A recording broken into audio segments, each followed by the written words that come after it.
டெஃபினட்டா சொல்றேன். சப்பாத்திக்கு இந்த மாரி சிக்கன் குருமா செஞ்சு பாருங்க. 2 சப்பாத்தி சாப்பிட்றவங்க கூட கண்டிப்பா 4 சப்பாத்தி சாப்பிடுவீங்க. அது மட்டும் இல்லாம அடுத்த தடவ சிக்கன் எடுத்தாலும் இந்த மாரி தான் செய்யணும்னு நமக்கு தோணும்.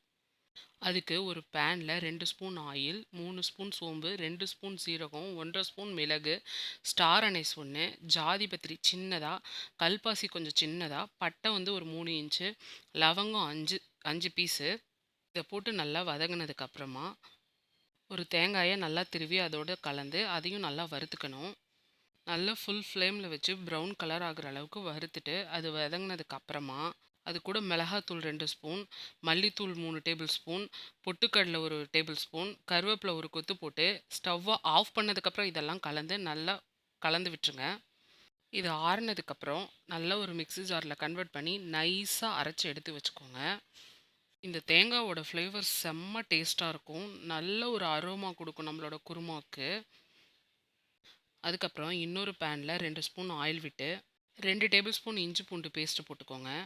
அது கூடவே ஒரு ஸ்பூன் மஞ்சளும், கொஞ்சம் கல்லுப்பும் கலந்து அத நல்லா வதக்கி விட்டுக்கோங்க. அது கூடவே 1 கிலோ சிக்கன் போட்டுக்கோங்க. இப்ப நான் சொன்ன மெஷர்மென்ட் எல்லாமே 1 கிலோ சிக்கனுக்கு. நீங்க இத விட அதிகமா எடுக்கும்போது அப்படியே மெஷர்மென்ட்ட இன்க்ரீஸ் பண்ணிக்கோங்க. சிக்கன போட்டு நல்லா வதக்கணும்.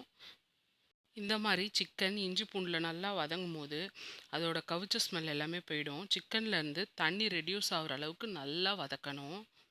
இப்படி வதக்காம செஞ்சோம்னா, சிக்கன்ல கவுச்ச ஸ்மெல் ரொம்ப மோசமா வரும்.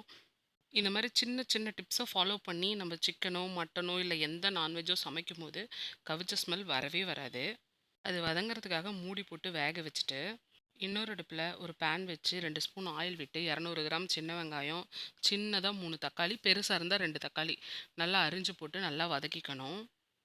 இப்படி வதக்கி நான்வெஜ் குழம்புக்கு சேர்க்கும்போது, குழம்பு சப்பாத்திக்கெல்லாம் தொட்டுக்கும்போது நல்லா கொஞ்சம் கிரேவியா கிடைக்கும் நமக்கு. இல்லன்னா கொஞ்சம் தண்ணி மாரி கிடைக்கும். அதனால வதக்கி இதையும் அரைச்சு எடுத்து வச்சுக்கணும். அதுக்கப்புறம் வதங்குன சிக்கன்ல நம்ம அரைச்சு வச்ச வெங்காயம், தக்காளி அது கூட கலந்து நல்லா வதக்கி விடணும்.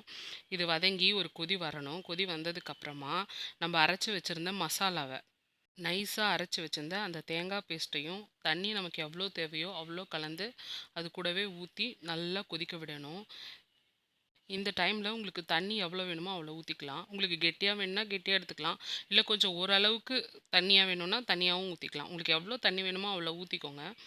ஊத்தி நல்லா வெந்ததுக்கு அப்புறமா, அது கூடவே கருவேப்பிலைய கலந்துட்டு, கடைசியா கொஞ்சமா பெப்பர் 1 ஸ்பூன் 1 1/2 ஸ்பூன் பெப்பர் கலந்து ஆஃப் பண்ணிருங்க. அதுக்கப்புறம் சப்பாத்தி கூட இந்த மாரி கிரேவி வச்சு சாப்பிட்டு பாருங்க. செம்ம டேஸ்ட்டா இருக்கும். இந்த சிக்கன் குருமா செஞ்சு பார்த்துட்டு டேஸ்ட் எப்படி இருந்ததுன்னு எனக்கு கமெண்ட்ல சொல்லுங்க. நம்ம சேனலை சப்ஸ்கிரைப் பண்ணுங்க, லைக் பண்ணுங்க, ஷேர் பண்ணுங்க. இத செஞ்சு பார்த்துட்டு எனக்கு கமெண்ட்ல சொல்லுங்க. தேங்க்ஸ் ஃபார் வாட்சிங் my channel. Thank you. Please like and subscribe my channel.